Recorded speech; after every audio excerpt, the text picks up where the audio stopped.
सारे खास मेहमान हमारे साथ जुड़ चुके हैं। हमारे साथ भारतीय जनता पार्टी के राष्ट्रीय प्रवक्ता तोहिन सिन्हा साहब, समाजवादी पार्टी के राष्ट्रीय प्रवक्ता फराज किदवई साहब, मुस्लिम स्कॉलर मौलाना अलीमुद्दीन असदी साहब, अमर उजाला, सीएनबीसी आवाज और दैनिक जागरण जैसी संस्थाओं में लंबे वक्त तक काम कर चुके वरिष्ठ पत्रकार हर्षवर्धन त्रिपाठी जी, और अब से कुछ ही देर में एआईएमआईएम के राष्ट्रीय प्रवक्ता आदिल जी भी हमारे साथ जुड़ जाएंगे। आप सभी का बहुत बहुत स्वागत है। अलीमुद्दीन साहब, शुरुआत आपसे कर रही हूँ। ये क्या है, हम दो हमारे 24, क्या कर लेंगे 2 दर्जन पैदा करके, क्या हासिल हो जाएगा? रूबिका जी, मैं आपकी डिबेट सुन रहा था, ऐसा लग रहा था कि आप जो है मालूमात से बिल्कुल बेखबर है, आपको मालूम नहीं है एपीजे अब्दुल कलाम किसने दिया, विप्रो में अजीम जी किसने दिए, सिप्ला के जो है चेयरमैन किसने दिए, हिमालय का चेयरमैन कौन है, हमदर्द फाउंडेशन का चेयरमैन कौन है। आपने गिनवा दी पूरी दुनिया के हालात और बता दिया क्या कर रहे हैं। मुसलमानों का मुकाबला करना है तो हिंदुस्तान में देखिए क्रांति कौन लाया, आज़ादी किसने दिलाई हिंदुस्तान को, तरक्की करने में कितना लोग योगदान मुसलमानों का है। आप एक तरफ की बात करती है, दुख होता है मुझे। आप मुसलमान भी हैं, मैं मुसलमान की तरफ नहीं जाना चाहता, लेकिन दुनिया में मुसलमानों ने जितने आपको साइंसदा दिए आपको मालूम नहीं है। मुझे मालूम करवा दीजिए। जनरल शाहनवाज, सबसे पहले आपने हमारे पूर्व राष्ट्रपति का नाम लिया है।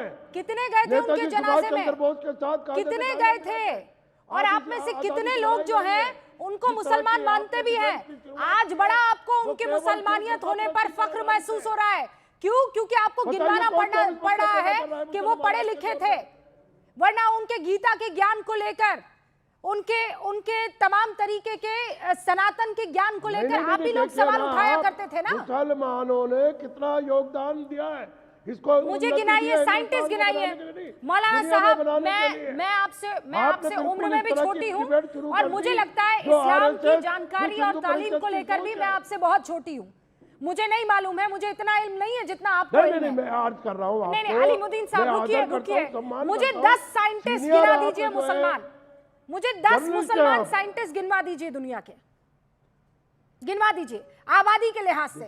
मैं जा ही नहीं रही, 10 साइंटिस्ट गिनाइए। ये नहीं होता, डिबेट का मकसद सबसे बड़ा पूरी दुनिया में मशहूर आदमी मौलाना साहब एपीजे कलाम है। एपीजे उदाहरण तो दे दीजिए। अलावा आप मुझे 10 मुसलमान गिनाइए, 10 मुसलमान गिनाइए साइंटिस्ट। मैं कह रहा हूँ वो 100 पे भारी है। अरे आप गिनाइए ना, नाम गिनाइए ना आप मुझे। आप उदाहरण मत दीजिए, 100 पर भारी का ज्ञान मत दीजिए आप। आपके पास मुझे 10 मुस्लिम साइंटिस्ट के नाम बताइए जिन्होंने दुनिया को कुछ दिया। कितने स्कूल बनाए आप, सर सैयद को देखिए। मुझे 10 साइंटिस्ट बताइए। कोई मुकाबला है उसका? मुसलमान हम दो, हमारे 2 दर्जन, उन 2 दर्जन में से आप एक परिवार हुआ ना, एक पति एक पत्नी और 2 दर्जन, वो 2 दर्जन छोड़िए, आप मुझे केवल 5 बता दीजिए। चलिए 5 बड़े साइंटिस्ट बता दीजिए। कहाँ है बताइए, 5 बड़े साइंटिस्ट बताइए मुसलमान। मेरे मोहल्ले में रहते हैं, एक हिंदू के 20-20। अरे बताइए आप मुझे साइंटिस्ट बताइए, कर दिया बताइए। अरे हर शोबे में मुसलमानों ने तरक्की की है।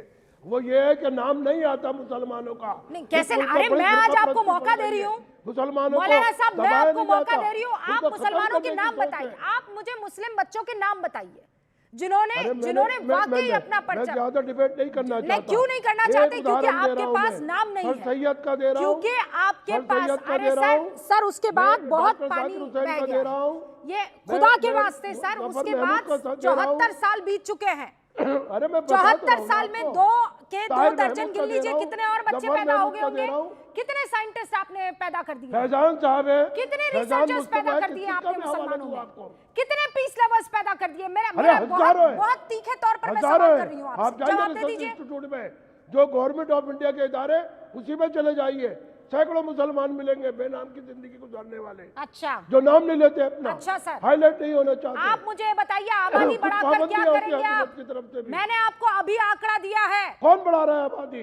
आप लोग जो नारा दे रहे हैं, वो नारा देकर क्या हासिल कर लेंगे, मुझे ये बताइए। आबादी देखे, हिंदुओं की आबादी देखे, सिखों की आबादी देखे, आप केवल मुसलमानों के पीछे पड़ जाती है। मैं नहीं पड़ी हूँ मुसलमान, मैं तो खुद मुसलमान हूँ। कितनी परसेंट? मैं क्यों पढ़ूंगी किसी मुसलमान के पीछे? मैं आपकी सोच के पीछे पड़ी हुई हूँ। नहीं बताइए ना आप। आप आंकड़े पेश मैं कर रही आपकी हैं। सोच के कितने पीछे पड़ी हुई हूं, मुसलमानों मौलाना का साहब। परसेंटेज बढ़ गया यहाँ हिंदुस्तान पर में। बेचारा बनने की कोशिश मत कीजिएगा, मेरे सवालों का जवाब दीजिए। मैं आपसे यहाँ लड़ने मैं नहीं बेचारा आई हूँ, बनने की मैं हमें तर्क जरूरत करने नहीं है। आई हूँ। तर्कहीन बातें मत नहीं हम कीजिए। बेचारे नहीं है, ये धरती है हमारी, हमने तो हम बनाई नहीं है तो आप धरती है। बेचारा बनने की कोशिश मत हमने कीजिए कि उन्नति दी है मुसलमानों के इसको, पीछे तरक्की पड़ गई। दी मैं है। नहीं पढ़ी हूँ। हम बेचारा बनने की कोशिश नहीं करते। मैं वहां उन और जो तमाम लोग मुसलमान जो सोचता है तालियां बेचारा, बजा रहे वो थे, बेवकूफ आपको है। पता है औरत की हालत क्या होती है एक बच्चा पैदा करने में? अल्लाह दे रिया है, हम ले रिए हैं। अरे औरत से पूछा है किसी के? उस एक औरत की हालत क्या हो जाती है? 10-10, 12-12 बच्चे पैदा करवाएंगे। मशीन समझ रखा है आपने औरतों को? बताइए ना आपने, खेती समझ रखा है अपनी? बाहर हो जाएंगे। क्या औरतों को हम आप बस शरीयत यहाँ को बच्चा पैदा अपनाएंगे। करवाएंगे? जो शरीयत ने हुक्म दिया हम उसको मानेंगे। किसने कह दिया बच्चा ज्यादा पैदा करने के लिए? जितनी कुव्वत है बाजू में, जितनी हिम्मत है औरत में, वो जब तक करती है इसका, हमको आज पढ़ा लिखा। अरे उसको तो आपने मजदूर बना के रखा हुआ है ना। औरत से पूछा किसने है?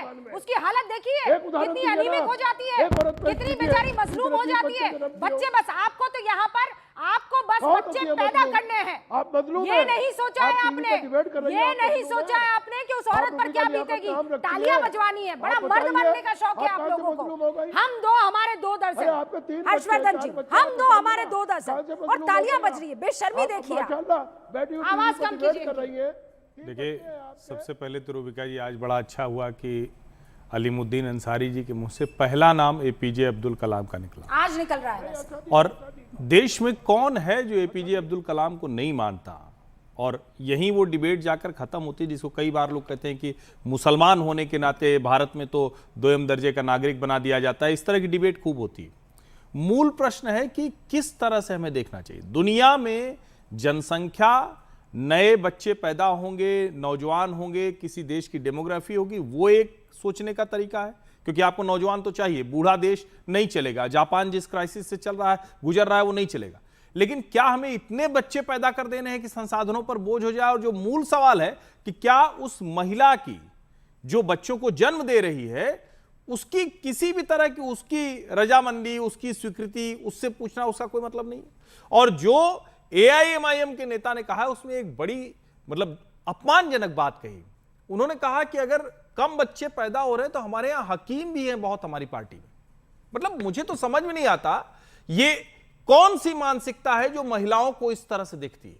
और मैं तो चूंकि मौलाना अलीमुद्दीन अंसारी अच्छी अच्छी बातें कर रहे थे, तो मैं अभी भी उम्मीद करूंगा कि अभी जब उनको बोलने का फिर से अवसर मिले तो सबसे पहले वो कहें कि ठीक है, बच्चे होने चाहिए, 2, 3, 4 बच्चे जिसके जो मन करे करे, लेकिन ये सहमति तो वो स्त्री और पुरुष तय करेंगे ना। हम दो, हमारे 2 दर्जन, तो सीधा सा मतलब हुआ कि आपने महिला को बच्चे पैदा करने की मशीन समझ लिया है। और जब आप इस तरह से समझते हैं तो उसके सारे अधिकार, उसका सारा जीवन, यानी अगर वो 25 साल से बच्चे पैदा करने आपके हिसाब से 2 दर्जन हुए, तो जरा सोचिए उसकी उम्र क्या हो जाएगी।